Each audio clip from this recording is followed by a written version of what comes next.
ये अपने सबसे दुर्गम इलाकों में भी जीवन का पोषण करता है।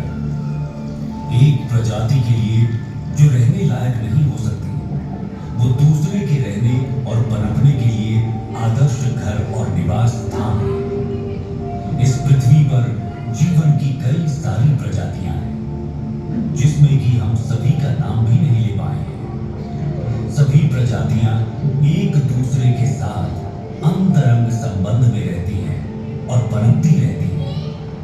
हर एक अपने अस्तित्व और प्रसार के लिए दूसरे पर निर्भर रहती है।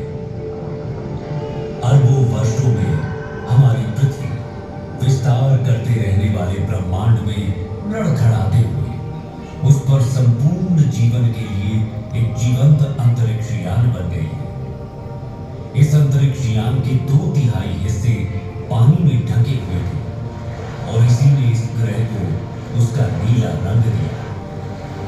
यहाँ पर जीवन के प्रथम रूप दिखाई दिए। समुद्र के सबसे गहरे बिंदुओं से जीवन भूमि और सबसे ऊंचे पहाड़ों की ओर चला गया। पृथ्वी की गहराई में इसकी गर्म मैंटल और फिर बाहरी और आंतरिक कोर्स में थे। वहां का तापमान लगभग 5400 डिग्री सेल्सियस होने का अनुमान है, जो सूर्य की सतह के तापमान के लगभग बराबर है। ऐसा माना जाता है कि पृथ्वी का आंतरिक कोर धीरे धीरे बढ़ रहा है, क्योंकि आंतरिक कोर की सीमा पर तरल बाहरी कोर पृथ्वी के आंतरिक भाग के क्रमिक शीतलन के कारण प्रति अरब वर्ष लगभग 100 डिग्री सेल्सियस पर ठंडा और ठोस हो जाता है।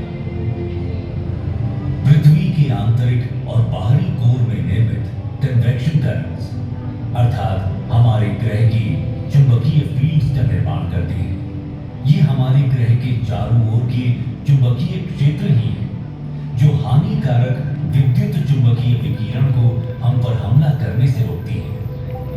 कल्पना कीजिए, यदि मात्र एक दिन के लिए भी ये मैग्नेटिक फील्ड्स न होती तो सारा का सारा जीवन नष्ट हो गया होता।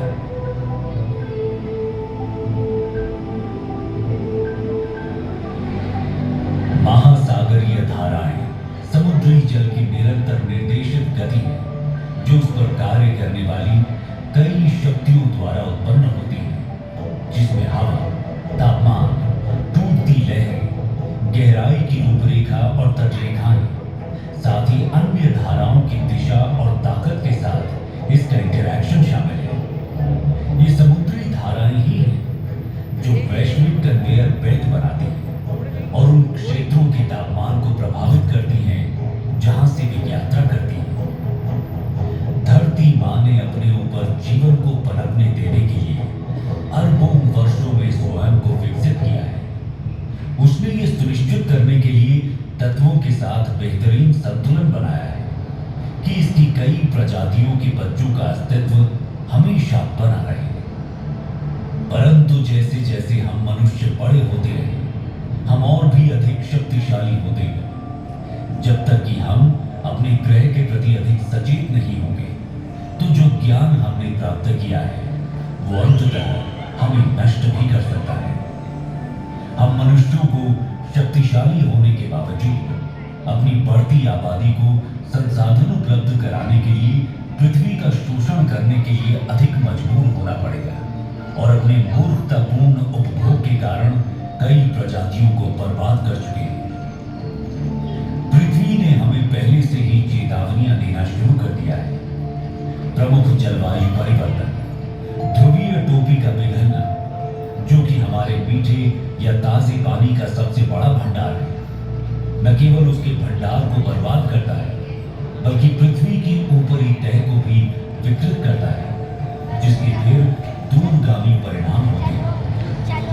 हम अपनी भूमि के उपजाऊपन को कम कर रहे हैं और इसकी हमें उपज देने की क्षमता चिंताजनक दर से कम हो ही रही है। बढ़ती जनसंख्या के साथ आने वाले भविष्य में भोजन की कमी होना स्वाभाविक